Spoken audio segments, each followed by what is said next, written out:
والذین آمنوا اشد حبا للہ صدق اللہ العظیم۔ تمام تعریفیں وحدہ لا شریک کے لیے ہیں، جو تمام جہانوں کا مالک ہے۔ تمام درود و سلام اس آقا پر جس نے نیکی کی راہ چل کر دکھائی۔ میرے عزیزوں، میں نے آپ کے سامنے کلام اللہ کی آیت کا ایک حصہ تلاوت کیا ہے، جس کا مطلب یہ ہے کہ کوئی کسی سے محبت کرتا ہے، مگر اللہ کے کچھ خاص بندے ایسے ہیں جو اپنے اللہ ہی سے محبت کرتے ہیں، جو اپنے اللہ ہی سے محبت کرتے ہیں۔ میرے عزیزوں، اللہ رب العزت نے ہمیں خالص اپنے لیے ہی بنایا ہے، مگر اس دنیا میں آ کر کوئی کسی کا بن گیا، کسی نے کسی سے، کوئی کسی کا بن گیا، کوئی کسی کا بن گیا، کسی نے کسی سے محبت پیدا کر لی اور کسی نے کسی کو دل دے دیا، کوئی کسی پر فریفتہ ہو گیا اور کسی پر کوئی فدا ہو گیا۔ اللہ رب العزت جو ہمارا خالق ہے، اس کے اور بندے کے درمیان دو چیزیں ایسی ہیں، اگر انسان ان کی حقیقت کو پہچان لے، اگر انسان ان کی حقیقت کو پہچان لے اور ان سے بچ جائے تو بندہ اپنے محبوب حقیقی سے جا ملتا ہے، نہیں تو دونوں چیزیں اس کو ہلاک کر دیتی ہیں۔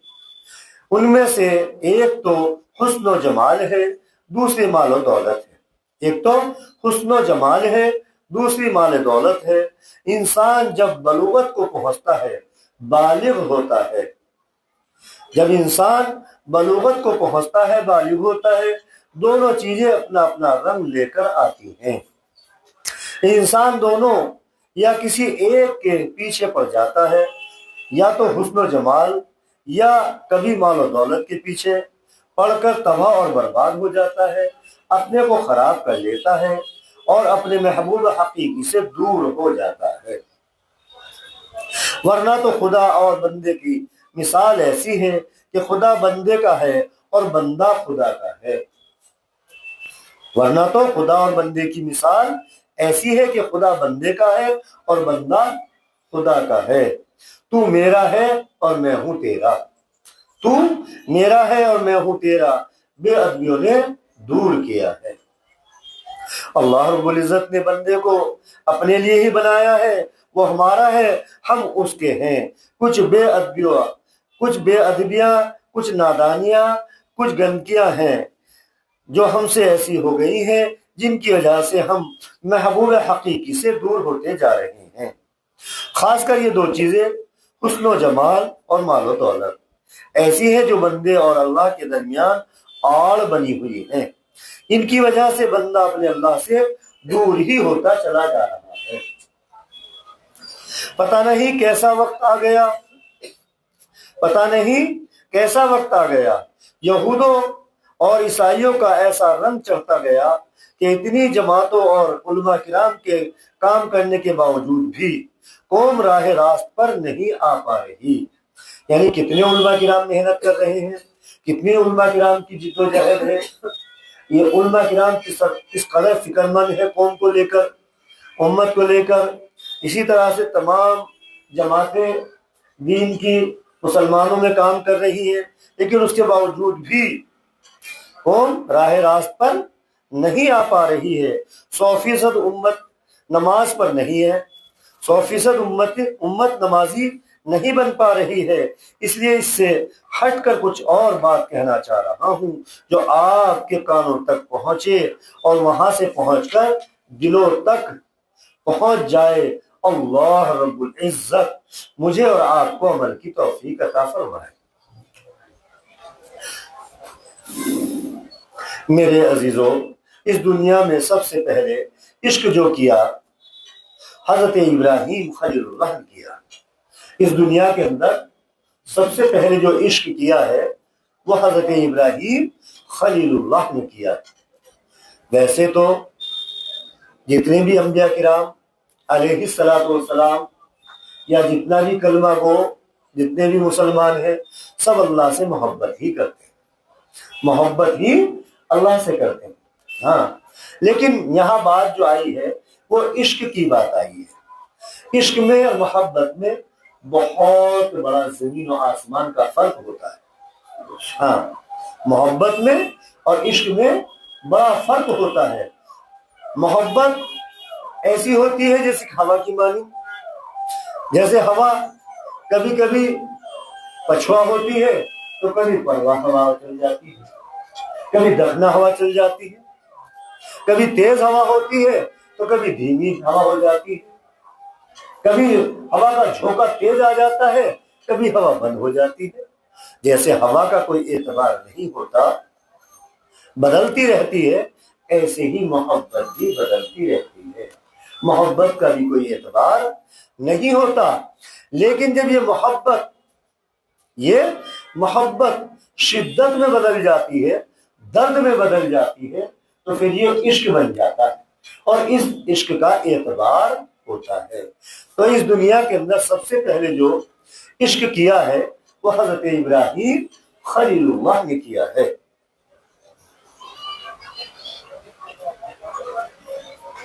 محبت تو اللہ سے سبھی مسلمانوں کو ہے، جب ہی تو مسجد بنوائی ہے۔ محبت ہے تبھی تو عبداللہ، عبد الرحمن، عبد الرحیم، عبد الکریم نام رکھا ہے۔ رسول اللہ صلی اللہ علیہ وسلم سے محبت ہے تبھی تو آپ صلی اللہ علیہ وسلم کا کلمہ پڑھا ہے، تبھی تو محمد ساجد، محمد احمد، محمد اسد اللہ نام رکھا ہے۔ محبت ہے تبھی تو ٹوپی لگائی ہے، محبت ہے تبھی تو حج کرنے جاتے ہیں، محبت ہے تبھی تو قرآن کریم کے پاروں کو سجاتے ہیں۔ یہ ساری باتیں محبت کی ہیں، مگر میرے عزیزوں محبت کا اعتبار نہیں ہوتا ہے۔ محبت ایک ہوا کی مانند ہے، ہوا کے جھونکے کی مانند ہے۔ جیسے ہوا کا اعتبار نہیں کہ ابھی ابھی پرواہ چل رہی تھی، ابھی ابھی پچھوا چلنے لگتی ہے، ابھی ابھی تیز چل رہی تھی، ابھی ابھی آہستہ ہو جاتی ہے، ابھی ابھی ہوا کا تیز جھونکا آ گیا، ابھی ابھی ہوا بند ہو گئی۔ غرض ہوا عدلتی بدلتی رہتی ہے۔ اسی طرح سے محبت کا حال ہے کہ ابھی دین کا ذوق و شوق غالب آ گیا اور ابھی دنیا میں ڈوب گیا، کبھی نماز پڑھی، کبھی چھوڑ دی، کبھی ادھر کبھی ادھر۔ ابھی بیٹے کو پیار کر رہا تھا، ابھی بیٹے کو پیار کر رہا تھا، ابھی اس کو چانٹا مار دیا، مزاج خراب ہو گیا۔ معلوم ہوا محبت گھٹتی بڑھتی ہے، محبت کا کوئی اعتبار نہیں ہے۔ میرے عزیزوں محبت کے بعد ایک چیز اور آتی ہے، محبت کے بعد ایک چیز اور آتی ہے جس کو عشق کہتے ہیں۔ پھر اس میں درد پیدا ہو جائے، یعنی یہ محبت اگر درد میں بدل جائے تو پھر یہ گھٹتی بڑھتی نہیں ہے۔ اشد سے مراد یہاں پر درد ہے، اشد سے مراد یہاں پر درد ہے۔ اشد حب اللہ، یہ محبت شدت میں بدل جائے، یعنی اللہ کی ایسی محبت پیدا ہو جائے کہ کسی دوسرے کی طرف نظر اٹھا کر بھی نہ دیکھے۔ یہ تبھی ہوگا جب اللہ کی محبت سب کی محبت پر غالب آ جائے، پھر اس کی نظر کسی کی طرف نہیں اٹھے گی۔ بازاروں سے گزر جاتا ہے، ہزار کوٹھی بنگلوں سے گزر جاتا ہے، اس اللہ والے کو پتہ ہی نہیں چلتا کہاں کوٹھی تھی، کہاں بنگلہ تھا۔ اس کا دل تو اپنے محبوب حقیقی کے فراق میں اس کے ساتھ لگا ہوا ہے، اس کے قلوب تو اپنے محبوب کے عشق اور فکر میں لگے ہوئے ہیں۔ ان کو کسی سے کیا مطلب ہے؟ جس جب شدید محبت ہوتی ہے بسا اوقات اس کو پتہ ہی نہیں چلتا کہ اس کے برابر سے کون گزر گیا۔ کیوں ہے؟ وہ تو اپنے اللہ کے عشق میں ڈوبا ہوا ہوتا ہے۔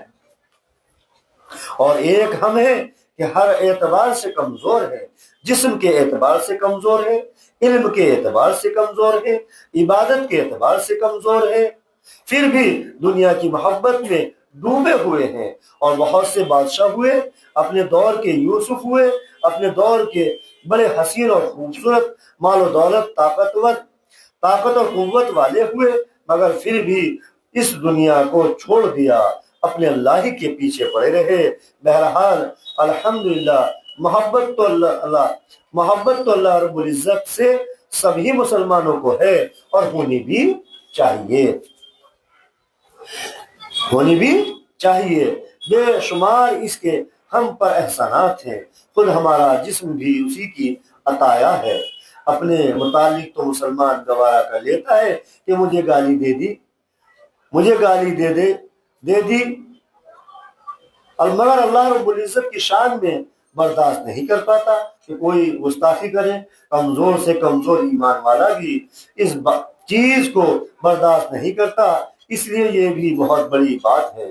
وحدہ لا شریک کا ہو جانا بہت بڑی چیز ہے، وحدہ لا شریک کا ہو جانا بہت بڑی چیز ہے۔ اس نعمت عظمیٰ پر بھی شکر خالق کرنا چاہیے، کیونکہ یہ بھی اسی اللہ کی عطا کرتا ہے۔ لیکن اگر یہ محبت شدت میں بدل جائے، درد میں بدل جائے تو کیا کہنے، سبحان اللہ۔ اس کا مطالبہ بھی ہے، اشد حب للہ، میرے جن بندوں کو مجھ سے شدید محبت ہے وہ دوسروں کی طرف نظر اٹھا کر بھی نہیں دیکھتے ہیں، وہ ہمہ وقت ہر حال میں مجھ پر ہی نظر رکھتے ہیں۔ حضرت یوسف علیہ نبی علیہ السلام نے اپنے محبوب حقیقی کے دھیان میں زلیخا کی طرف نظر اٹھا کر بھی نہیں دیکھا، جبکہ زلیخا نے اتنی زیادتی کی کہ 7 تالوں میں بند کر لیا، کمرے میں ہر طرف اپنی اور یوسف علیہ السلام کی تصویریں بنوا لی۔ حضرت یوسف علیہ السلام نظر آتے ہیں تو زلیخا حضرت یوسف علیہ السلام آگے نظر کرتے ہیں تو زلیخا یوسف علیہ السلام کی تصویر ہے، دائیں بائیں دیکھتے ہیں تو زلیخا یوسف علیہ السلام کی تصویریں ہیں، پیچھے دیکھتے ہیں تو دونوں کی تصویریں ہیں۔ زلیخا ہر طرف سے حضرت یوسف علیہ السلام کو اپنے پنجے میں لینا چاہتی تھی، اپنا نفس پورا کرنا چاہتی تھی۔ یہ بات بھی یاد رکھ لیں کہ اگر حضرت یوسف علیہ السلام اپنے حسن میں یکتا تھے تو زلیخا بھی اپنے دور کی حسینہ تھی۔ زلیخا کوئی کالی بدصورت نہیں تھی۔ ارے تلوار کا مقابلہ تو تلوار سے ہی ہوتا ہے، بادشاہ کا مقابلہ تو بادشاہ سے ہی ہوتا ہے۔ اگر بادشاہ کسی عام آدمی سے مقابلہ کرنے لگے تو بیوقوف ہے نا۔ حضرت یوسف علیہ السلام جیسے حسین تھے تو زلیخا بھی حسینہ تھی۔ حضرت یوسف علیہ نبی علیہ السلام بے شک اپنے حسن میں یکتا تھے، تو کہتے ہیں کہ زلیخا سے زیادہ حسین اس زمانے میں، اس دور میں کوئی اور مرد عورت نہ تھا، مگر حضرت یوسف علیہ السلام پر محبوب حقیقی کی محبت چھائی ہوئی تھی، اس لیے زلیخا کی طرف نظر اٹھا کر بھی نہ دیکھا۔ تو اس دنیا میں اللہ رب العزت سے جو عشق کیا وہ حضرت ابراہیم خلیل اللہ نے کیا۔ حضرت ابراہیم خلیل اللہ کی ایک بات میں سنانا چاہتا ہوں۔ آپ کے دور میں نمرود بادشاہ تھا، آپ اس کافر کو دعوت دیتے تھے اور کہتے تھے کہ نمرود لا الہ الا اللہ ابراہیم خلیل اللہ پڑھ لے تو نجات پا جائے گا، جنت کا حقدار بن جائے گا، دوزخ سے نجات پا جائے گا۔ بار بار اس کو کلمے کی دعوت دیتے تھے مگر وہ انکار کر دیتا تھا، مانتا نہیں تھا۔ ایک مرتبہ نمرود اپنے مشیروں وزیروں کے ساتھ دربار میں بیٹھا ہوا تھا۔ حضرت ابراہیم خلیل اللہ نے پہنچ کر اس کو کلمے کی دعوت پیش کی اور ان کو خود اپنے ہاتھ سے بنائے ہوئے بتوں کو خدا ماننے سے منع فرمایا۔ اس نے اپنے درباریوں سے کہا ہمیں اس شخص کا کچھ کرنا چاہیے۔ چنانچہ اس کو ایک موقع ہاتھ آ گیا۔ وہ موقع کون سا تھا؟ جب نمرود اپنے کسی میلے میں گئے ہوئے تھے تو اس وقت حضرت ابراہیم خلیل اللہ نے ان کے بتوں کو توڑ دیا تھا۔ اس کا بہانہ بنا کر ابراہیم کو آگ میں ڈالنے کی اسکیم پاس کر دی نمرود بادشاہ نے کہ اس نے ہمارے معبودوں کو، ہمارے بتوں کو توڑ دیا ہے، اس لیے اس کو آگ میں جلاؤ۔ قرآن کریم کے 17ویں پارے میں پاؤں پارے سے آگے رکوع میں یہ سارا واقعہ تفصیل سے بیان فرمایا گیا ہے۔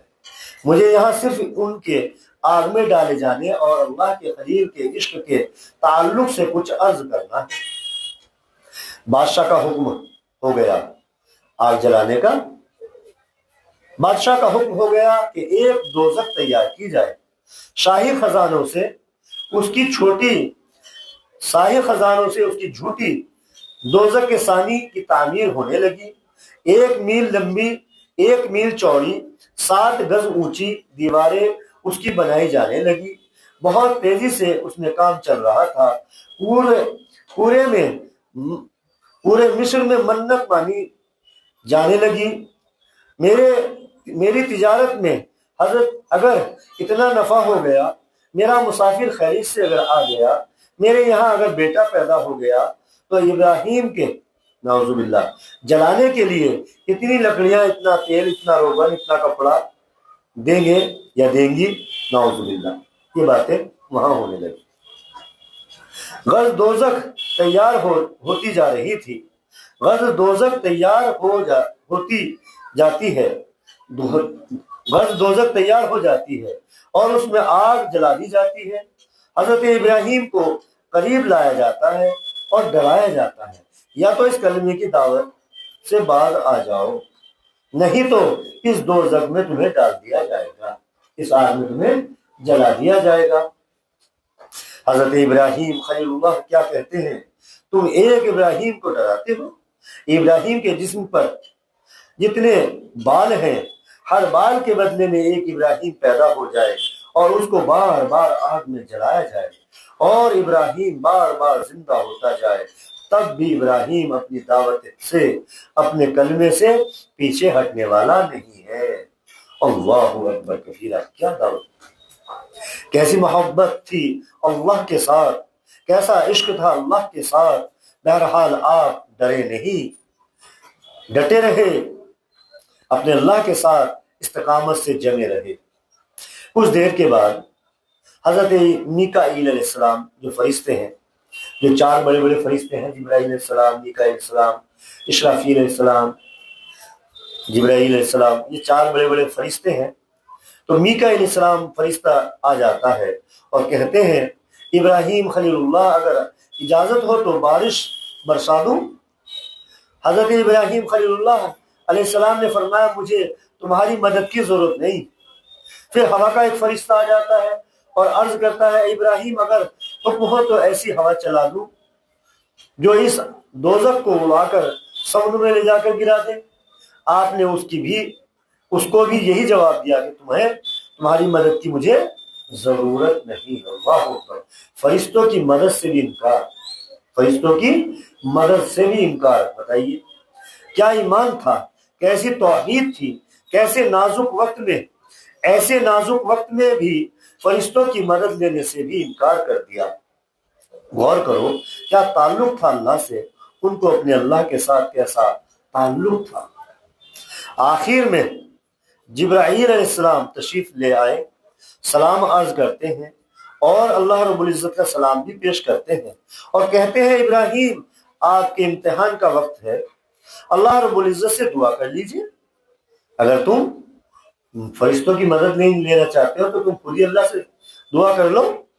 وہ اللہ کے سچے خلیل کیا کہتے ہیں، وہ اللہ کے سچے خلیل کیا کہتے ہیں، کیسی پیاری بات کہتے ہیں، اے جبرائیل یہ زبان اس قابل نہیں کہ دعا کر سکے، اور یہ دل اللہ کا دیوانہ ہے، اور دعا تو دل سے ہوتی ہے، بس اس دل کو اپنے مقصد کے لیے استعمال کرتے ہوئے شرم آتی ہے۔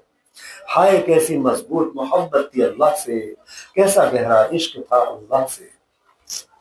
حضرت ابراہیم خلیل اللہ علیہ السلام نے کہا اے جبرائیل ذرا یہ تو بتاؤ یہ آگ کس نے جلائی ہے؟ کہا کہ نمرود بادشاہ نے جلائی ہے۔ حضرت ابراہیم خلیل اللہ نے کہا اے جبرائیل کیا اس کو اتنی طاقت حاصل ہے کہ وہ کوئی کام اپنی مرضی سے کر سکے؟ نمرود کہ نہیں، یہی تو اللہ کے حکم سے جلوائی، اللہ نے اسے اتنی طاقت دی۔ حضرت جبرائیل علیہ السلام نے کہا کہ نہیں، تو حضرت ابراہیم علیہ السلام نے کہا کہ اس کو بھی اللہ کا حکم ہے، اس کی مرضی سے، اسی کی مرضی سے اس نے یہ آگ جلائی ہے۔ جبرائیل علیہ السلام نے کہا کہ ہاں، تو حضرت ابراہیم خلیل اللہ فرماتے ہیں اے جبرائیل دور ہٹ جاؤ۔ کیا کہنے لگے ابراہیم خلیل اللہ؟ اے جبرائیل فرشتے دور ہٹ جاؤ، خلیل جانے یا جلیل جانے، خلیل جانے یا جلیل جانے۔ ہائے ہائے، یہ دونوں کا معاملہ ہے، یہ عاشق اور معصوق کا معاملہ ہے، اللہ اور اس کے بندے کا معاملہ ہے۔ اس میں کسی کی مدد کی ضرورت نہیں ہے۔ محب جانے یا محبوب جانے، محب جانے یا محبوب جانے، عاشق جانے یا اس کا معشوق جانے۔ ہائے ہائے، بہرحال آپ کو آگ کے اندر ڈال دیا گیا۔ اللہ کے خلیل کو جو ہی آگ میں ڈالا گیا، اللہ کے خلیل کو جو ہی آگ میں ڈالا گیا، اللہ کی طرف سے خود آگ کے نام حکم ہو گیا۔ کیا ہو گیا؟ یا نار کونی بردا و سلاما علی ابراہیم، یا نار کونی بردا و سلاما علی ابراہیم، اے آگ میرے ابراہیم پر سلامتی کے ساتھ ٹھنڈی ہو جا۔ نہ اتنی ٹھنڈی کہ سردی لگنے لگے اور نہ اتنی گرم رہے کہ گرمی لگنے لگے، بلکہ سلامتی ہی سلامتی والی بن جا۔ بس خدا کا حکم سنتے ہی وہ آگ، وہ شعلے جو گھی اور تیل اور روغن جل رہے تھے، وہ شہد اور دودھ بن گئے۔ وہی لکڑیاں جو جل رہی تھی وہ پھول اور میوے لے آئی، اور آگ سراپا سلامتی اختیار کر لیتی ہے۔ وہ آگ سراپا سلامتی اختیار کر لیتی ہے۔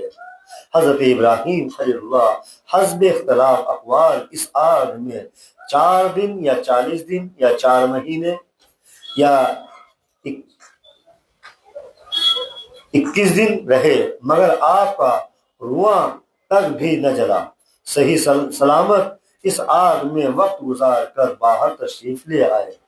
آج بھی اگر ہم حضرت ابراہیم خلیل اللہ جیسا عشق و محبت اپنے اللہ کے ساتھ پیدا کر لیں تو ہمارے ساتھ خدا کی ایسی مدد آج بھی آ سکتی ہے۔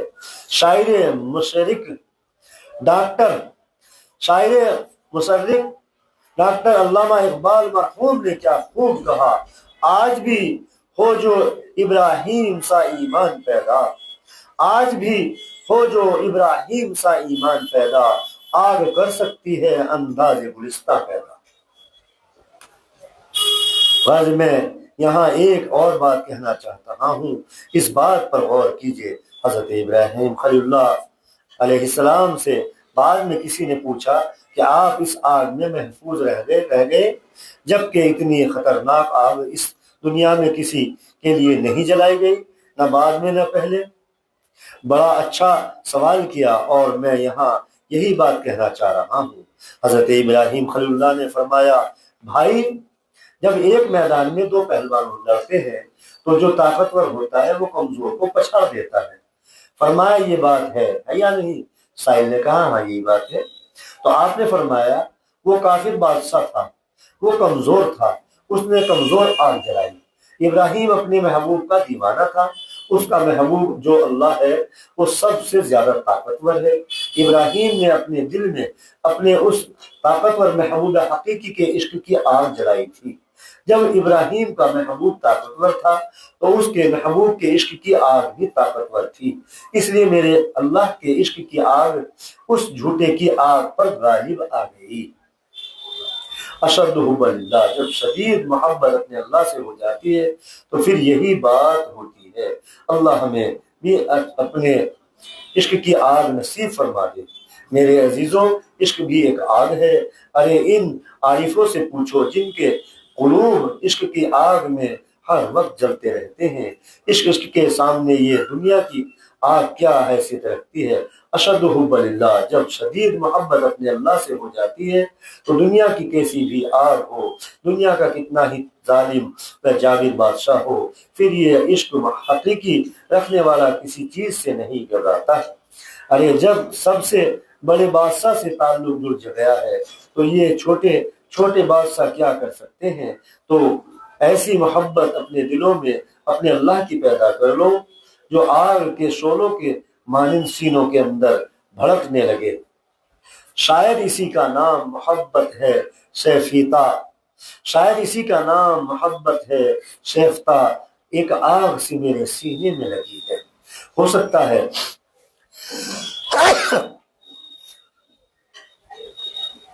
ہو سکتا ہے آپ یہ کہہ رہے کہ یہ تو انبیاء علیہ السلام کی بات ہے جو آپ نے بتائی، ایسا ایمان تو خدا کے پیغمبر علیہ السلام ہی کا ہو سکتا ہے، آج ایسا ایمان کہاں ہو سکتا ہے؟